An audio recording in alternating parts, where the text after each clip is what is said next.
Pace বোলারদের নাম উঠতেই সবচেয়ে বড় চমক দেখান মাথিসা পাথিরানা।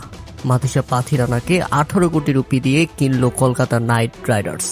এর আগে অস্ট্রেলিয়ান অলরাউন্ডার ক্যামেরন গ্রিনকে 25 কোটি 20 লাখ রুপি দিয়ে কেনা কলকাতা নাইট রাইডার্স আরও বড় অঙ্কের একটা খরচ করলো মাথিসা পাথিরানাকে কিনে।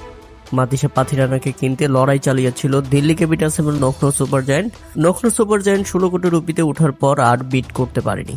এরপর লড়াই নামে কলকাতা এবং শেষ পর্যন্ত তারা পাথিরানাকে দলে ফেরায়। তবে পেস বোলারদের নাম উঠল, মুস্তাফিজুরের নাম এখন পর্যন্ত ওঠেনি, যেখানে অবিকৃত থেকে গেছেন ফজল হক ফারুকি। তবে বিক্রি হয়েছেন অনিক নরকিয়া, 2 কোটি রুপি ভিত্তি মূল্যে তাকে দলে ফিরিয়েছেন লখনৌ সুপার জায়ান্ট।